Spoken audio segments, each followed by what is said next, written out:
ಆವಾಗ ಅಂದಿನ SP ಅವರು ನಮ್ಗೆ ಲಾಠಿ ಹೇಟ್ ಅನ್ನು ಮಾಡಿದ್ರು. ಇವತ್ತು ನಾವು ಕೇಸು ಅನುಭವಿಸ್ತಾ ಇದ್ದೇವೆ.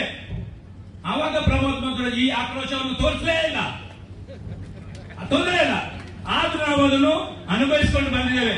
ಹಾಗಾಗಿ ನಾನು ನಿಮ್ಮಲ್ಲಿ ವಿನಂತಿ ಮಾಡುದು ಬಂಧುಗಳೇ, ನಿಮ್ಮಲ್ಲಿ ನಾನು ವಿನಂತಿ ಮಾಡುದು, ಇವತ್ತು ನನ್ನನ್ನು ಸೇರಿಕೊಂಡು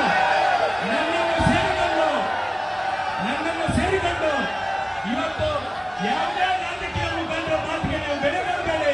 ಯಾಕೆ ಅಂತ ಹೇಳಿದ್ರೆ ಇವತ್ತು ನಾವು ವೇದಿಕೆಯಲ್ಲಿ ನಮ್ಮ ಜಗದೀಶಿಗೆ ಮಾತಾಡ್ತೇವೆ.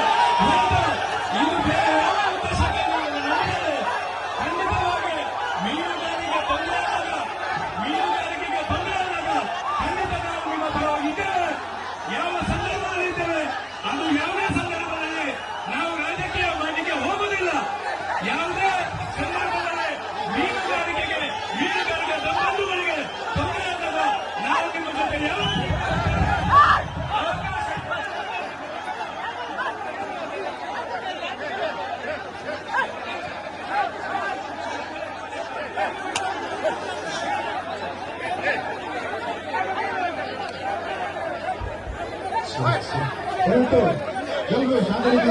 ದಯವಿಟ್ಟು ಉತ್ತರವನ್ನ ವೇದಿಕೆಯಲ್ಲಿ ತೆಗೆದುಕೊಡ್ತಾರೆ.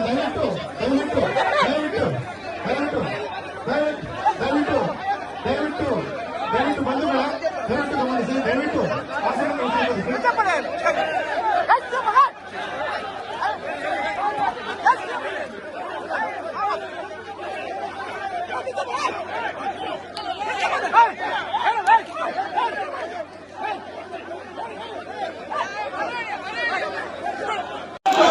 ಹೋರಾಟ ಒಕ್ಕೂಟ ಇಲಾಖೆಯ ವಿರುದ್ಧ ನಮ್ಮ ಮಹಿಳೆಯರ